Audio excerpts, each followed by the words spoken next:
was cheap. What was the previous one? He gave. And this one was cheap. He withheld for himself. بَخِلَ الَّذِينَ يَبْخَلُونَ وَيَأْمُرُونَ النَّاسِ بِالْبُخْلِ. They're cheap themselves, they tell other people to be cheap too. You're not going to spend when somebody else tries to spend for the path of Allah. Say, what are you doing, man? You need the savings. These are bad times. Not only are you cheap, you're telling other people to be cheap. This is also explained in Surah Al-Imran. But here Allah says, مَنْ بَخِلَ, who became cheap, وَاسْتَغْنَى. Look at this. He became cheap in giving others, but when you don't give, where are you keeping the wealth? For yourself. And once you keep wealth for yourself, you know what you start feeling? I don't need anybody. I can handle it. Right? Why does he not give wealth? Because he thinks he needs it for himself. Now when he keeps it for himself, he feels superior. وَاسْتَغْنَى. He feels reckless. Istighna, to feel not in need of anyone. I don't need anybody. I can do everything myself. I can do everything myself.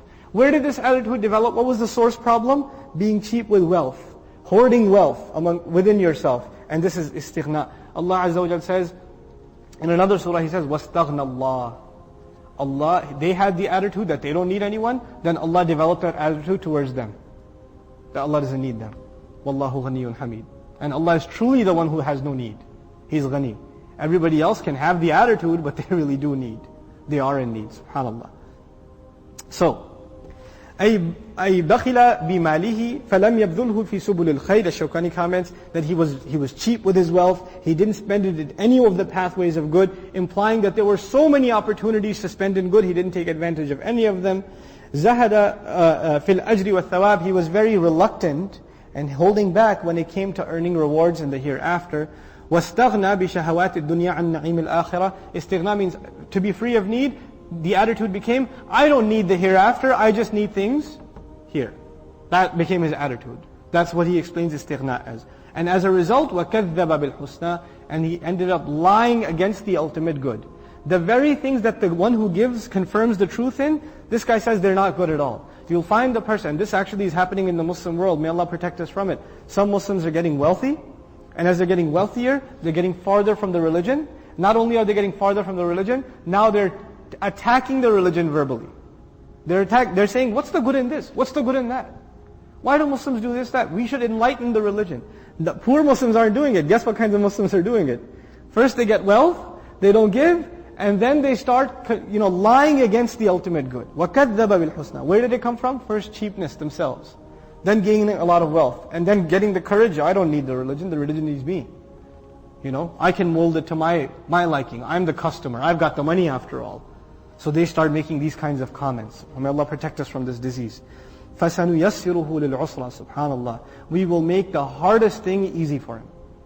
This is such a profound reality Allah has depicted in this ayah. It's scary. It's a scary thing to think about. Al-usra, some people Mufassirun have commented, al-jahannam. Jahannam. We will make the path to hellfire easy for him. Also, usra means evil deeds, ash-shar. Some have commented, like Ibn Abbas radiallahu anhuma, ash-shar. Meaning, we will make evil deeds easy for him. But usra in its literal form means the hardest possible thing. The most difficult thing. In other words, this person, after he develops this attitude, the curse of Allah upon him is, he does things, or she does things, that land them in the worst difficulty, and they can't even help themselves.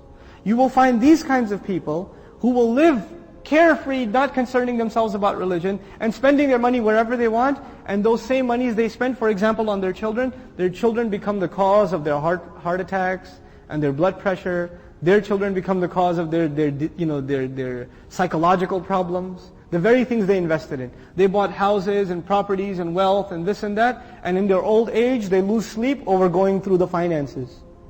They can't get any sleep. The messenger was told about the munafiqun. He was told, فَلَا تُعْجِبْكَ أَمْوَالُهُمْ وَلَا أَوْلَادُهُمْ إِنَّمَا يُرِيدُ اللَّهُ لِيُعَذِّبَهُمْ بِهَا. Such a scary ayah. Don't be impressed with their money. Don't be impressed with their children. Allah only wants to torture them with those. Allah wants to torture them with their money.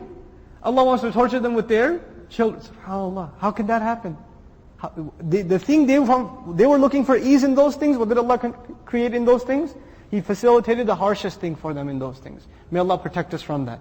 Right? So فَسَنُيَسِّرُهُ لِلْعُسْرَى. So, by the way, الشَّرْ الَّذِي يُؤَدِّي إِلَىٰ عَذَابِ اللَّهِ. Right? The evil that leads to the punishment of Allah, and it becomes easy for him. Doesn't even think twice about it. And it's actually thoughtless for a lot of these people. You say, why do you do it? They'll say, I don't know.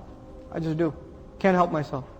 That's proof of فَسَنُيَسِّرُهُ لِلْيُسْرَى وَمَا يُغْنِي عَنْهُ مَالُهُ إِذَا تَرَدَّى. And then again wealth came up.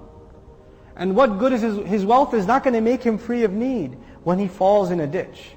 Taradda, rada to slam someone down from a cliff, or to throw someone in a ditch. Taradda, to fall yourself off a cliff, or to fall yourself in a ditch. Which ditch is this? The grave. Which ditch is this? The hellfire. Which ditch is this? The indignation of evil deeds. These are the ditches, right? The ditches of evil deeds, the literal ditch of the grave, the literal ditch of the hellfire. When is the wealth going to help him then? وَمَا يُغْنِي عَنْهُ مَالُهُ. His wealth is not going to be able to help him. SubhanAllah, when he falls into this ditch, إِذَا تَرَدَّى. So we said, the one who Allah elevates is the one who gives up his wealth, lowers himself before his Supreme Lord. And the one who wants to elevate himself, Allah throws him in a ditch and says, how's your money going to get you out now? How are you going to get high now? Why do people hold on to money? Status. Istighna. We just read, right? Istighna. They want to feel free of need. They want to feel above. They want to show this status. But Allah Azza wa Jalla says, how are you going to show that status when you fall into that ditch? Then He says something beautiful.